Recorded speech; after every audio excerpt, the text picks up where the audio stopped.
San Antonio welcomes to Selena Gomez.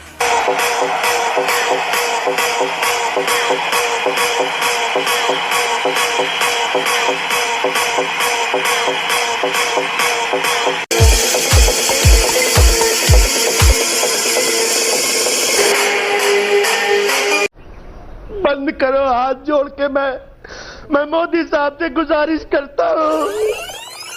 Hello, हाय, नमस्ते, ओला, अस्सलाम वालेकुम, नीहा, बोंजूर, सत श्री अकाल, की हाल चाल व्यूवर्स। वेलकम टू पढ़ाकू इंसान। हुण तां बैक बेंचर्स ही पढ़ाकू बन गए। तो यारो, हमारी आज की कथा का नाम है the rise of nationalism in Europe. तो तुम्हें याद होगा, हमने 9th में फ्रेंच रेवोल्यूशन नाम का एक चैप्टर पढ़ा था जो 1789 फ्रांस में प्लॉटेड था। तो ये समझ लो कि ये उसी के आगे का पार्ट है। उसमें हमने पढ़ा था कि कैसे हमारा जो मोनार्क था लुइस 16 वो ऐशो आराम की ज़िंदगी जी रहा था और एक दिन आ गया हमारे जो नॉर्मल जनता है उसे गुस्सा। फ्रांस की जनता को लगने लगा ये बिक गई है गवर्नमेंट।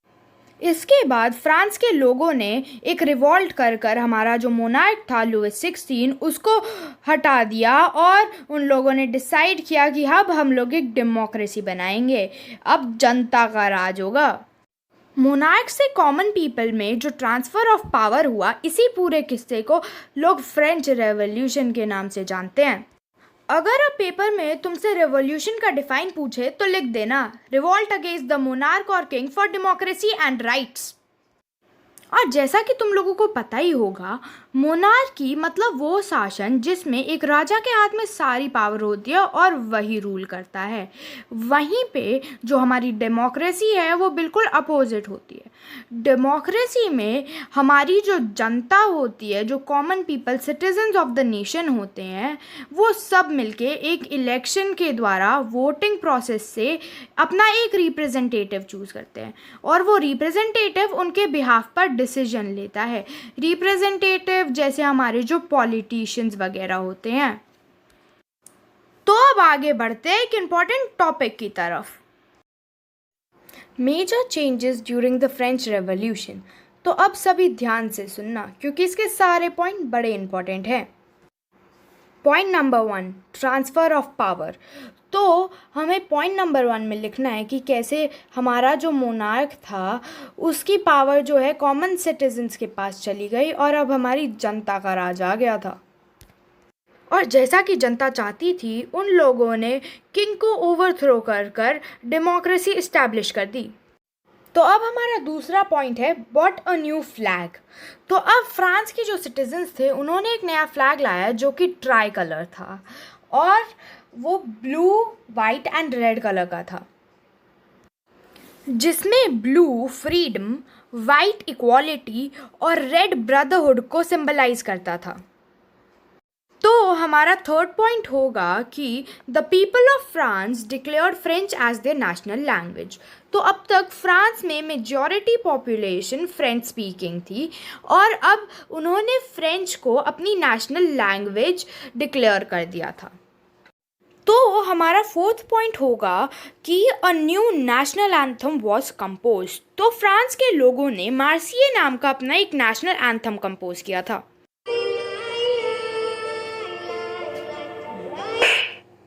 तो यारो, हमारा फिफ्थ पॉइंट है the rule of estate general. Estate general मतलब जो थर्ड एस्टेट था, जिसमें आर्टिसियंस, डॉक्टर्स, एजुकेटेड पीपल जैसे बिजनेसमैन एंड बाकी सब आते थे। तो हमारा जो थर्ड एस्टेट था उसने खुद को नेशनल असेंबली डिक्लेयर कर दिया था और नेशनल असेंबली को गवर्नमेंट, और हमारी जो गवर्नमेंट थी वो नॉर्मल पीपल खुद इलेक्ट करते थे और वो डेमोक्रेटिकली रूल करती थी। डेमोक्रेटिकली मतलब वोटिंग प्रोसेस के साथ, यूनिवर्सल एडल्ट फ्रेंचाइज के साथ। तो यारो, हमारा सिक्स्थ पॉइंट है internal custom duties were abolished.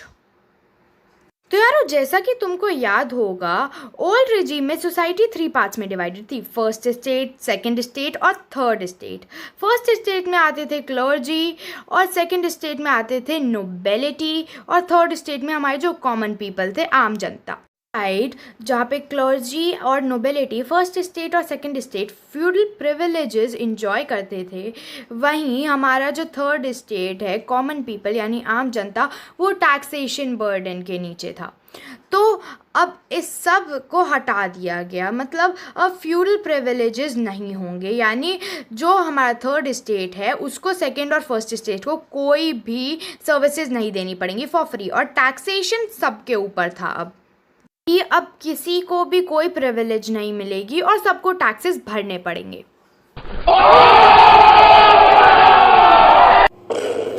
Idea of nationalism was taken abroad by French आर्मीज। तो फ्रांस वालों ने सोचा कि ये जो इतनी अच्छी देशभक्ति की भावना है इसको अकेले अकेले क्यों महसूस करे, सबको महसूस कराते हैं, और ये आइडिया फैला दिया। और जंगल में फैलती हुई आग की तरह ये आइडिया जल्दी ही पूरे यूरोप में फैल गया। अब अगले टॉपिक की तरफ बढ़ते हैं। शायद भगवान को भी फ्रांस वालों की इतनी खुशी कुछ अच्छी नहीं लगी। तो अब 1799 फ्रांस में एंट्री होगी नेपोलियन की। नेपोलियन जो कि एक मोनार्क था, वो फ्रांस में आया और लोगों ने जो इतनी मेहनत से इतनी मुश्किल लड़ाई के बाद डेमोक्रेसी हासिल की थी उसको एक बार फिर से हटा दिया और उसने वापस से मोनार्की इस्टेब्लिश कर दी, यानी जो राजा का शासन है वो इस्टेब्लिश कर दिया फ्रांस में। नेपोलियन के अगेंस्ट बोलना बहुत लोग चाहते थे, पर किंग था यार, उसकी भी कोई सेल्फ रिस्पेक्ट थी, कोई बोल नहीं पाया और उसने आते ही डेमोक्रेसी पे तलवार सी चला दी। बोला चचा लोग डेमोक्रेसी खत्म, अब से मेरा राज चलेगा। इनका रूलिंग पीरियड 1799 से लेके 1815 तक था, जिसमें उसने 1804 में एक सिविल कोड लाया जो सिविल कोड ऑफ 1804 के नाम से जाना जाता है। इसको नेपोलियन कोड या नेपोलियनिक कोड भी कहते हैं, पर अब इसके फीचर्स हम लोग अगली वीडियो में पढ़ेंगे। और ताकि तुम्हारा ज्ञान से सर फट ना जाए तो मिलते हैं अगली वीडियो में।